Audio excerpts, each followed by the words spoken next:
사람들은 사랑하는 사람이 무엇을 좋아하는지 잘 알고 있습니다. 여러분도 여러분의 남편과 아내 그리고 자녀들이 무엇을 좋아하는지 잘 알고 계실 거예요. 모자람 없이 주기 위해서 최선을 다하는 사람도 있지만 자기 만족을 위해서 상대방의 희생을 강요하는 사람도 있습니다. 사랑은 일방적일 수 없기 때문에 이런 관계는 오래 지속될 수가 없는 거죠.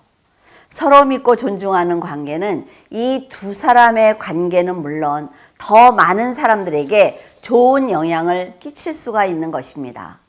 그러나 서로 존중받지 못하는 관계는 지속될 수 없을 뿐더러 자존감이 낮아질 수밖에 없어요. 긍정적으로 생각하면 쉽게 해결되는 문제도 관계가 틀어지고 나면 마음을 전할 수가 없다 말이죠. 그래서 사소한 일에도 오해가 생겨서 어려움을 당할 수가 있습니다. 인간관계는 결국 말과 행동으로 맺어지는 관계입니다. 매사에 져주는 것처럼 상대방을 배려하고 품어주는 사람은 보잘것없는 사람이 되는 것이 아니라 너그럽고 배려하는 큰 그릇이 되는 것입니다. 한 사람만 희생하면서 지속적으로 베푸는 관계는 받는 사람이 진심으로 감사할 줄 아는 좋은 성품을 가졌을 때 오래 지속될 수가 있어요. 그런데 안타깝게도 일방적으로 베푸는 관계는 받는 사람이 받는 것에 익숙하거나 도리어 인색해지는 경우가 많습니다. 이런 사람과의 관계는 시간이 지날수록 소홀해지고 무관심하게 되는 거죠. 그래서 결국 그 관계는 멀어지고 마는 것입니다. 인간관계는 서로 주고받을 때 신뢰와 정이 쌓이는 것입니다. 이런 관계이든 어떤 관계이든 유지하기 위해서는 끊임없는 노력이 필요합니다. 그래서 상대방으로 하여금 신뢰를 갖게 해야만 좋은 관계를 유지할 수가 있는 거예요. 이런 사람들은요, 보이지 않는 많은 부분이 단단하게 결속이 됩니다. 그래서 좋은 관계가 되는 거지요. 진심을 전하는 것과 진심을 알아주는 것이 이렇게 중요한 것입니다. 상대방을 이해하고 품어주는 인간관계가 이렇게 중요한 것처럼 성도들이 하나님의 뜻을 알고 올바로 섬기는 것 또한 대단히 중요합니다. 성도들은 하나님의 일방적인 사랑을 받고 있어요. 조건 없는 사랑을 받는 입장에서 어떻게 감사를 표해야 할지 그것을 고민하면서 살아간다면 하나님께서는 아주 크게 기뻐하실 것입니다. 이스라엘은 하나님께 일방적으로 사랑을 받았다는 것을 본인들이 알고 있습니다. 이스라엘을 한 민족으로 만들기 위해서 요셉의 인생을 사용하셨고 출애굽을 위해서 모세의 인생을 사용하셨다는 것을 잘 알고 있어요. 광야로 인도하신 후에 불기둥과 구름기둥으로 큰 은혜를 베풀어 주셨죠. 그리고 이방인들의 공격을 막아주시면서 보호해 주셨습니다. 많은 선지자와 사사들을 세워서 죄를 회개할 수 있는 기회를 매번 주셨습니다. 백성들이 하나님을 잘 섬겼기 때문에 축복하신 것이 아니라 그들의 하나님이 되시기 위해서 출애굽을 시켰기 때문에 일방적인 사랑을 베풀어 주신 거예요. 우리도 자녀들을 키우면서 그러지 않습니까? 부모가 되기 위해서 그 아이들의 부모가 되기 위해서 노력하는 거예요. 아이들이 우리를 부모로 생각해 준다고 해서 부모가 되는 것이 아니라 말이죠. 이스라엘 백성들은 하나님의 이런 사랑을 알면서도 세상의 삶을 위해서 하나님을 이용했습니다. 하나님과 관계가 좋을 때 더 순종했다면 많은 복을 받았을 거예요. 하지만 그들은 하나님의 사랑이 당연한 것처럼 생각했으므로 죄를 짓고 말았습니다. 죄를 지을 때마다 선지자를 통해 긍휼을 베풀어 주시면서 끊임없이 회개의 기회를 주시는 하나님께 그들은 점점 죄책감이 사라지기 시작을 했어요. 끊임없는 용서는 결국 심판을 받는다는 것을 잊은 것입니다. 만약 그들이 하나님의 깊은 사랑이 인내라는 것을 깨달았다면 하나님의 진노가 곧 임할 것도 알고 있었을 것입니다.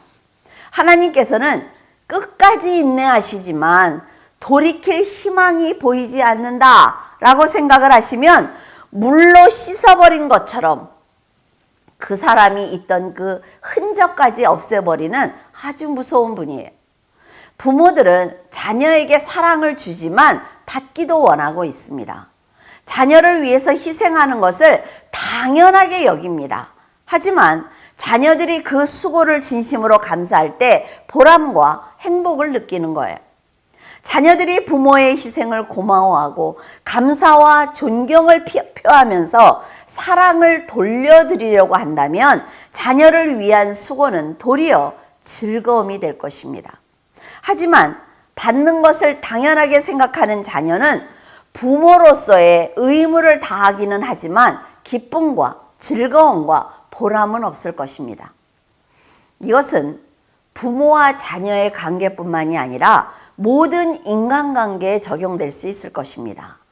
의무로 맺어진 관계는 결코 사랑이 아니라 말이죠. 사랑과 관심과 배려 없이 의무적인 관계처럼 의미 없는 것은 없습니다. 이스라엘 백성은 하나님을 아버지가 아닌 신으로 섬겼습니다. 긍휼하심과 기적을 경험했어요. 그럼에도 불구하고 인간의 의를 버리지 못해서 자신이 필요할 때만 이용하는 우상으로 섬긴 것입니다. 여러분, 하나님께서는 멀리 계신 분이 아닙니다. 이스라엘과 늘 함께 계셨기 때문에 그들이 곤경에 처하면 부르지 않아도 먼저 보호해 주셨죠. 그리고 죄의 길로 가면 책망하시면서 돌이키도록 하셨습니다. 하나님께서는 그들의 아버지가 되기 위해서 노력하신 거예요. 하지만 이스라엘은 자신만을 위해서 살았습니다. 세상에서 잘 살기 위해서 하나님께 제사를 드렸고 응답을 받고 난 후에는 너무나 쉽게 하나님을 떠나는 죄를 짓고 말았습니다. 이런 사람은 잠깐은 잘 살 수가 있습니다. 하지만 회개를 반복하는 인생을 살아야 되는 거라 말이죠. 여러분, 그것처럼 불행한 것은 없습니다. 사무엘하 22장 44절, 주께서 또 나를 내 백성의 다툼에서 건지시고 나를 보존하사 모든 민족의 으뜸으로 삼으셨으니 내가 알지 못하는 백성이 나를 섬기리이다. 하나님의 깊은 사랑을 깨닫고 자녀로 산 사람이 바로 다윗입니다. 다윗은 고난 중에도 하나님의 은혜를 잊지 않았어요. 그리고 자신을 향하신 하나님의 뜻을 저버리지 않았습니다. 고난 중에도 하나님께 죄를 짓지 않기 위해서 노력한다는 것은 사탄이 지배하는 이 세상에서 정말로 지켜내기 힘든 신앙입니다. 다윗은 하나님은 하늘과 땅의 주인이라는 걸 인정했지요. 처음과 나중 되시는 절대적인 존재라고 믿었습니다. 다윗처럼 하나님을 아버지로 모시고 사는 사람과 자신을 위해서 하나님을 신으로 섬기는 사람은 신앙의 차원이 다릅니다. 이 두 사람은 인생의 목적지와 목표가 다르기 때문에 전혀 다른 인생의 결과를 맞이할 수밖에 없는 거예요. 자신을 위해서 사는 사람은 하나님의 보호를 받을 수가 없어서 사탄에게 무방비로 노출되어 있는 것과 같다 말이죠. 그래서 아브넬처럼 죽을 수밖에 없습니다. 그러나 하나님의 존재를 알고 있는 다윗은 굳이 원수를 자기의 손으로 죽이지 않아도 그들이 스스로 침몰하는 놀라운 경험을 하게 되었습니다. 1절에 사울의 아들 이스보셋은 아브넬이 헤브론에서 죽었다 함을 듣고 손에 맥이 풀렸고 온 이스라엘이 놀라니라. 이스라엘을 다윗에게 넘기겠다라고 협박을 하면서 떠난 아브넬이 헤브론에서 죽었다는 소식을 들은 거지요. 그럴 때 이스보셋이 얼마나 놀랐을까요? 사울의 첩을 취하는 죄를 짓고도 당당했던 아브넬이었습니다. 그런데 그런 아브넬이 죽었다는 소식은 이스보셋도 곧 자기도 죽을 수 있는 경고와 같은 거예요. 아브넬이 다윗을 찾아간 것은 이스보셋의 입장에서 보면 절망이었습니다. 그런데 그가 살해당했다는 소식을 듣는 순간 다윗이 얼마나 무서운 사람인지, 얼마나 강한 사람인지 깨닫게 되었습니다. 그래서 공포에 사로잡힌 거예요. 그는 다윗이 아브넬을 죽였다고 생각을 했습니다. 그래서 아브넬의 공격을 막을 힘이 없는 자신의 처지를 피관한 것입니다. 그래도 아직은 자신을 지켜주고 있는 바나와 레갑이 있었기 때문에 이스보셋은 진심으로 그 두 군장을 의지했습니다. 그러나 안타깝게도 이스보셋이 그토록 믿고 의지했던 바나와 레갑은 이미 그를 배신할 계략을 꾸미고 있었단 말이죠. 이스보셋이 자신들에게 득이 되지 않는다는 생각을 했습니다. 저 사람을 왕으로 섬겨봐야 우리가 얻을 게 뭐가 있어? 라는 얘기를 둘이 한 거예요. 그래서 왕을 죽일 기회를 노리고 있었습니다. 그들이 기회를 노리고 있는 줄도 모르고 이스보셋은 그들을 의지하면서 낮잠에 빠졌습니다. 그러자 그들이 기회를 타서 왕을 죽이고 다윗에게 도망친 것입니다. 그들이 만약에 다윗의 성품을 알았다면 왕을 살해하지 않았을 것입니다. 이스라엘의 군장인 자신들이 다윗에게 빈손으로 간다면 다윗이 만나주지 않을 거야 라는 생각을 했기 때문에 그들은 이스보셋을 죽인 것입니다. 사울에게 쫓겨다니면서도 복수하지 않았던 다윗이 어떤 사람인지 조금만 알았다면 그들은 이런 악한 선택을 하지 않았을 것입니다. 성도들은 하나님께 축복을 받기 위해서 정성을 들여야 된다라는 생각을 하고 있어요. 그래서 어떻습니까? 헌금을 드릴 때 그걸 다리미로 다린다든지 그런 행동들을 한동안 했단 말이죠. 왜? 하나님께 정성을 보여야 된다. 돈을 다리미로 다리지 말고 선하게 그 돈을 벌면 되는 거예요. 그래서 바나와 레갑처럼 인간적인 정성을 준비하면서도 그것이 죄라는 생각을 전혀 하지 못했단 말이죠. 하나님께서 어떤 믿음과 충성을 받으시는지 전혀 모르기 때문에 거짓된 충성과 헌신을 드리는 것입니다. 자비한 자에게는 주의 자비하심을, 완전한 자에게는 주의 완전하심을, 깨끗한 자에게는 주의 깨끗하심을, 사악한 자에게는 주의 거스르심을 보이는 하나님을 그들은 만나지 못한 것입니다. 이스보셋의 머리를 다윗에게 가지고 간 것이 죄가 되는 것처럼 믿음이 없는 정성과 헌금과 기도와 찬양이 죄가 되는 것입니다. 하나님께서는 예수 그리스도를 영접하고 말씀대로 살면서 정직한 믿음으로 드리는 헌신을 받으시는 분이에요. 왜? 거룩하시다 말이죠. 바나와 레갑은 이스보셋을 죽였다고 하면 다윗이 좋아할 줄 알았습니다. 하지만 다윗은 죽은 이스보셋의 머리를 원한 것이 아니라 비록 원수라 할지라도 그에게 말씀을 전했을 때 돌이킬 기회를 받을 수 있는 산 사람을 원하고 있었습니다. 사람들은 보기에 좋게 포장한 신앙을 드리며 복을 달라고 기도하고 있습니다. 죽은 이스보셋의 머리를 드리며 당신이 좋아할 것 같아서 우리가 정성껏 준비를 했으니까 상을 달라고 간청하는 이들과 같다 말이죠. 물론 세상은 선물을 주고받는 사람들의 마음보다 선물을 화려한 포장을 하는 것을 더 즐겨하고 있습니다. 진심이 없으면서도 나는 인사치레를 했어 라는 그 형식을 너무나 중요하게 생각하고 있어요. 이런 거칠애가 결국 그 내용보다는 다 뜯어버릴 포장에 더 많은 돈과 정성을 쏟고 있지만 하나님께서는 외모보다 중심을 더 보시는 분입니다. 바나와 레갑은 이스보셋의 목을 가지고 다윗에게 달려가기 위해서 지름길로 달려갔어요. 헤브론으로 밤새 빨리 달렸습니다. 다윗이 어떤 신앙을 가진 사람인지 전혀 인지하지 못하기 때문에 그들은 받을 칭찬과 상을 기대한 것입니다.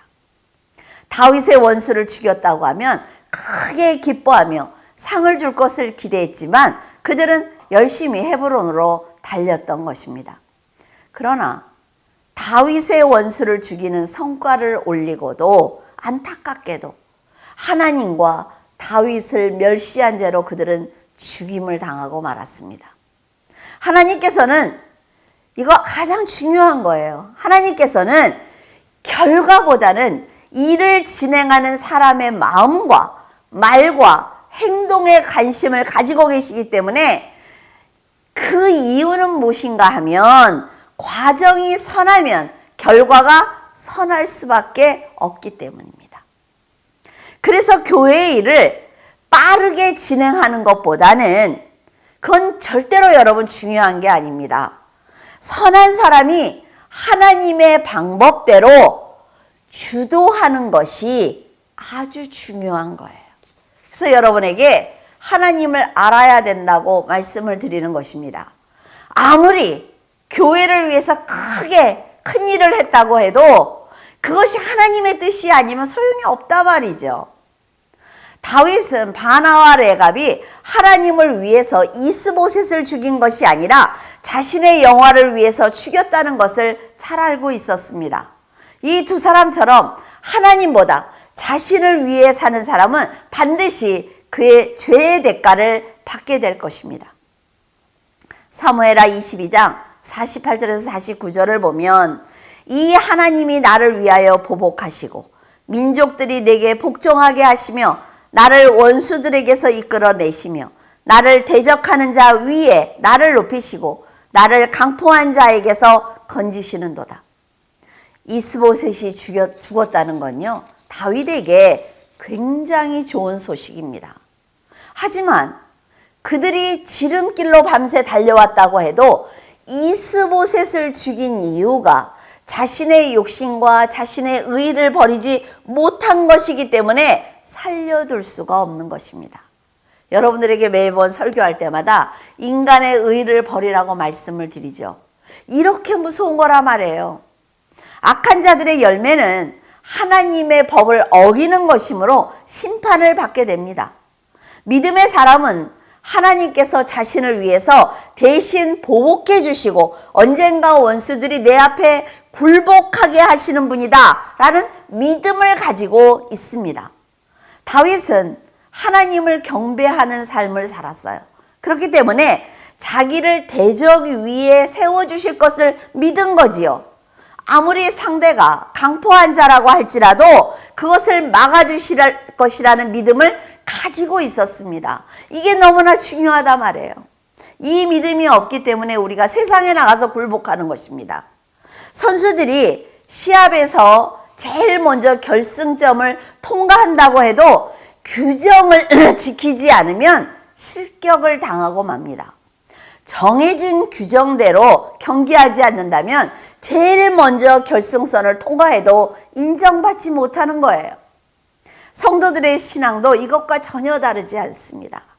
목숨을 다해 헌신한 것 같아도 하나님께서 정하신 법을 지키지 않는다면 그는 구원을 받을 수가 없다 말이죠. 하나님께서 원하시는 것은 종교 생활이 아닙니다. 그리스도를 믿는 거예요. 그래서 우리가 정성을 가지고 그리고 교회들이 좋아하는 그 형식적인 것, 그걸 지키지 않으면 안 된다는 생각을 하죠. 그러나 여러분 잘 생각을 해보세요. 하나님께서 원하시는 것은 그리스도를 믿는 것입니다. 그리스도를 믿는 것이 우선순위가 되었을 때 이 형식적인 것이 중요한 것입니다. 그러나 지금 뒤집어졌단 말이죠. 경기의 규칙을 모르는 선수와 같은 거예요. 여러분, 메달을 따기 위해서 선수들은 자신의 인생을 거기다 투자합니다. 그리고 경기 규칙을 모르는 선수는 없어요. 그래서 모두가 시합 전에 경기 규칙을 숙지하는 거지요. 우리가 신앙생활하는 것도 마찬가지라 말입니다. 선수들이 세상에서 메달을 따기 위해서 규칙을 지키고 있는데 하물며 천국을 가겠다고 하는 백성들이 하나님의 법을 몰라서 자기 마음대로 산다는 것은 있을 수가 없는 일입니다. 한계의 메달에 자신의 인생을 걸고 훈련하는 선수처럼 성도들은 구원을 위해서 성경 말씀을 알아야 된다는 거지요. 그리고 그 말씀대로 살아내야만 하는 것입니다.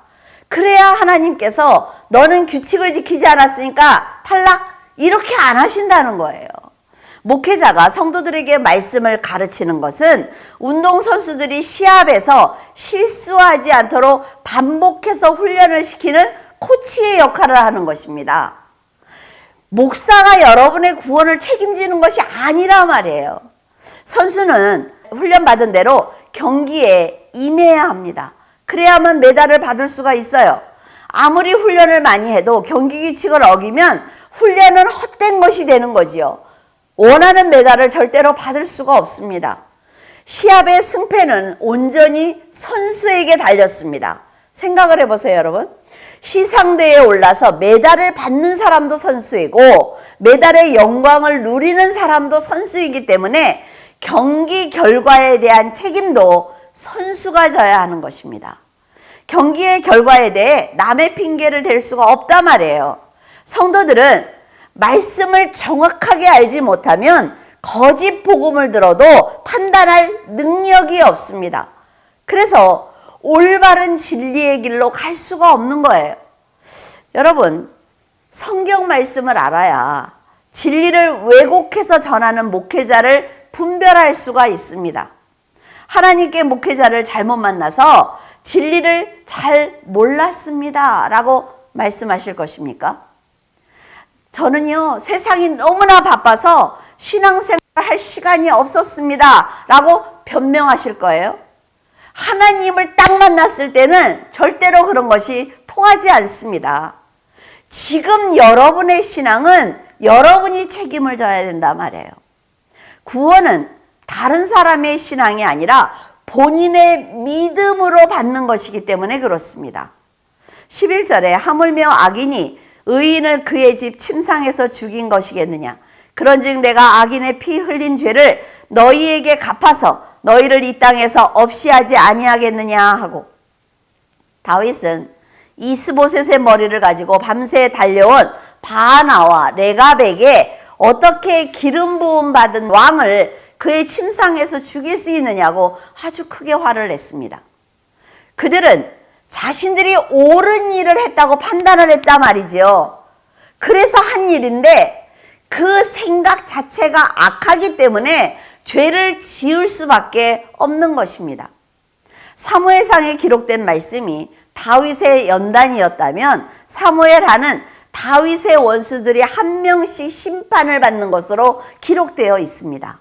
악한 자들이 자신의 욕심을 채우기 위해서 다윗의 원수들을 자기들이 죽이는 바람에 다윗은 손에 피를 묻히지 않고 복수할 수 있었습니다. 그러나 다윗은 자기 대신 복수해주는 사건이 일어날 때마다 아주 희한한 행동을 하고 있어요. 원수들의 죽음을 애통하는 것입니다.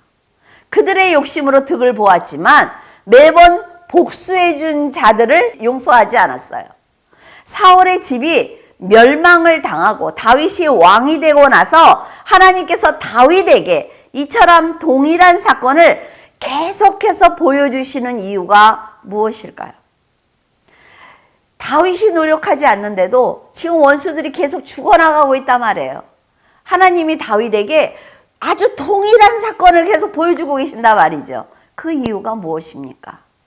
그것은 다윗이 살아가면서 하나님을 사랑하고 말씀을 깊이 깨닫는 삶을 네가 살아준다면 앞으로도 내가 너를 도와줄 거야 라는 약속을 하고 계시는 거예요.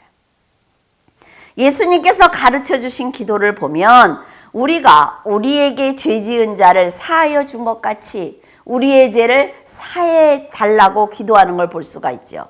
우리를 시험에 들게 하지 마옵시고 다만 악에서 구해 달라고 기도하시는 걸 볼 수가 있어요. 우리에게 죄 지은 자를 사하여 준 것 같이 우리의 죄를 사해 달라는 이 기도를 다윗이 지금까지 실천한 것입니다. 성도가 먼저 죄 지은 자를 용서할 때 하나님의 용서를 받을 수가 있어요.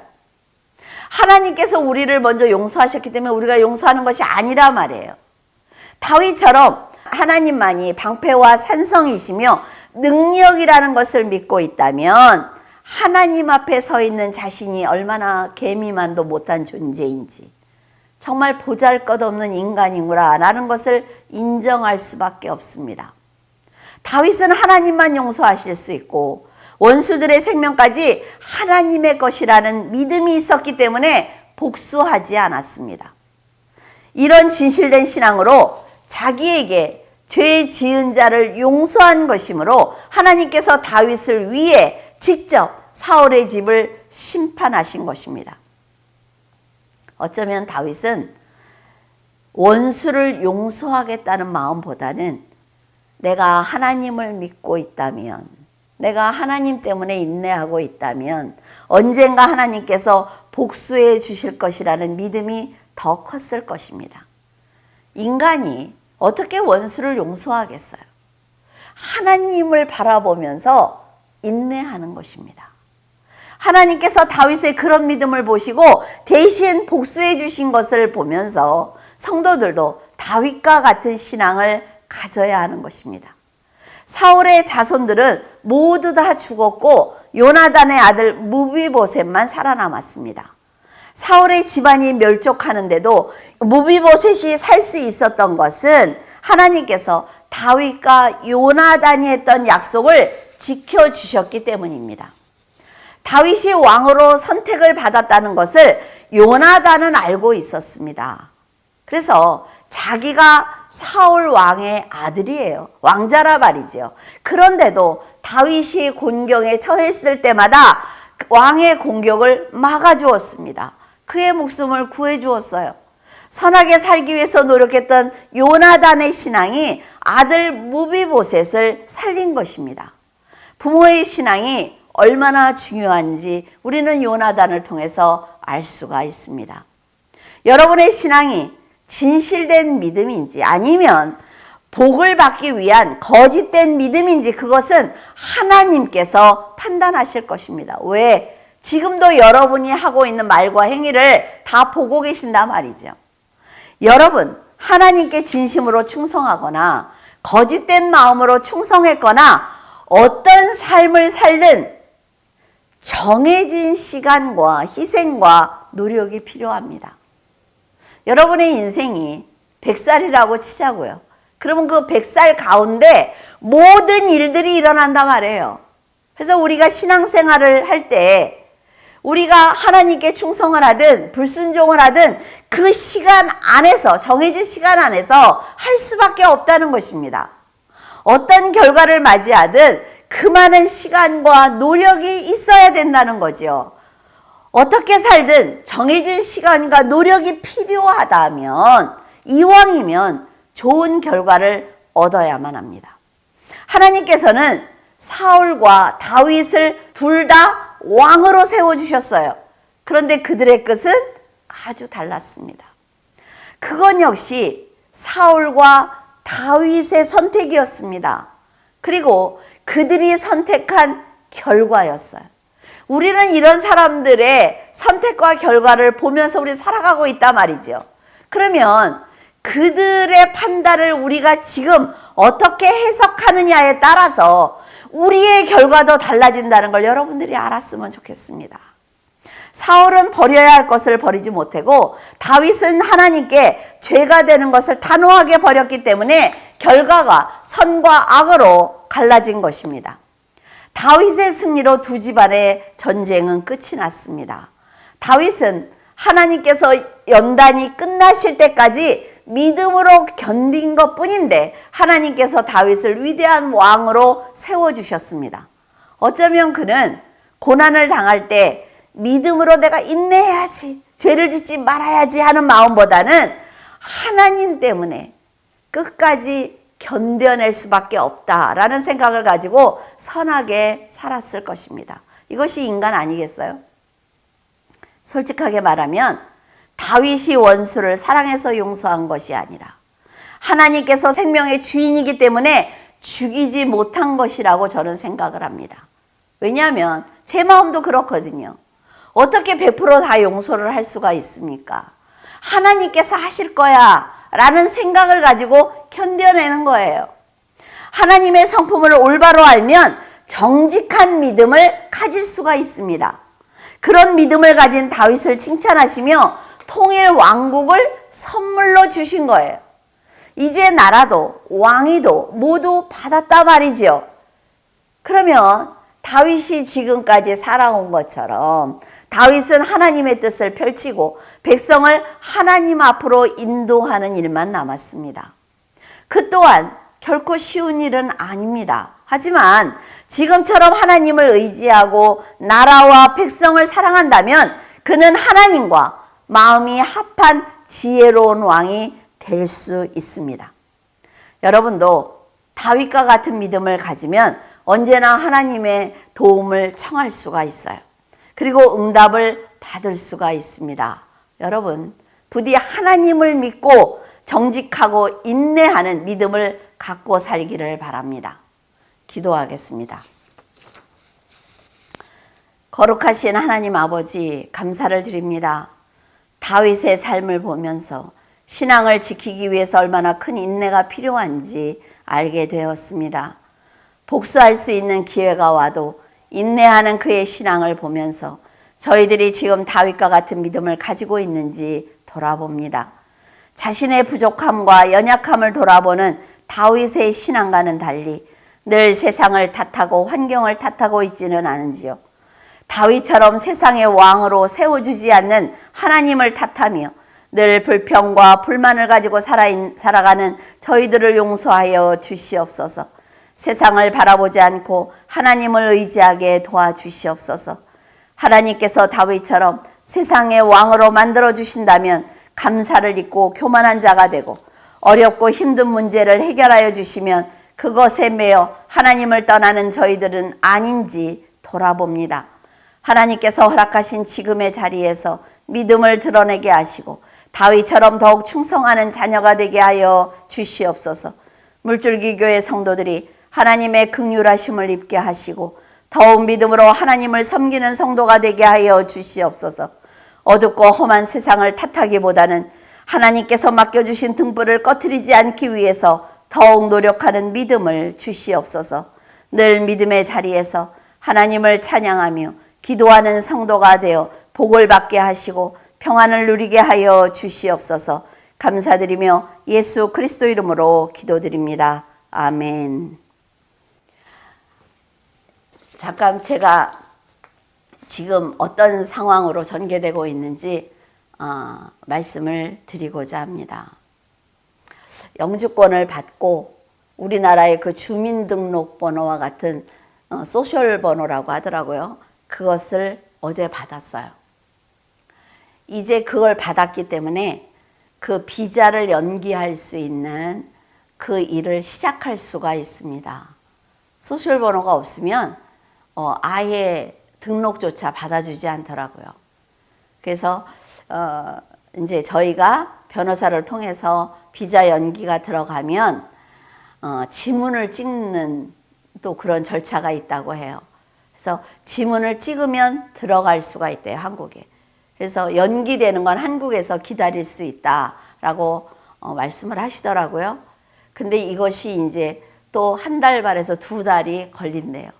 그래서 일이 어떻게 처리될지는 잘 모르겠습니다. 그래서 제 지금 생각은 1월 말쯤에 들어가면 좋겠다라고 생각을 하고 지금 일을 추진하고 있습니다. 그래서 들어가면 그게 뭐 한 또 13개월, 뭐 10개월이나 그렇게 걸린대요. 그러면 그것은 한국에서 비자가 자연스럽게 연기가 되고 뭐 2년에서 3년은 연기가 되고 또 3번을 연기할 수 있다라고 하더라고요. 뭐 그때 되면 제가 나이가 뭐 75세 되지 않겠습니까? 그러니까 연기할 수 있는 대로 연기하고 교회일은 또 교회일대로 처리하고 이렇게 해야 되겠다라는 생각을 가지고 있어요. 그래서 여러분들이 궁금하실까 봐 여러분들에게 말씀을 드리는 것입니다. 그러니까 조금 더 힘을 내서 기도해 주시고요. 여기 와 보니까 영주권이나 소셜 번호를 받는 게 얼마나 어려운 일인지 저는 아이들 덕분에 이렇게 쉽게 받는 걸 보면서 이것도 이 사람들 미국에서 영주권 받기 위해서 노력하는 사람들의 입장에서는 굉장히 복이구나, 감사해야 되는 거구나 라는 그런 생각을 해봤습니다. 그래서 여러분들이 기도해 주신 덕분에 아주 순조롭게 잘 진행되고 있습니다. 그리고 이제 다다음 주에는 여기 헌치빌 순복음교회 가서 설교를 하루에 2번을 하기로 했습니다. 그래서 조금 더 힘을 내서 기도해 주시면 가서 말씀도 잘 전하고 오겠습니다. 감사합니다. 건강하게 잘 지내세요.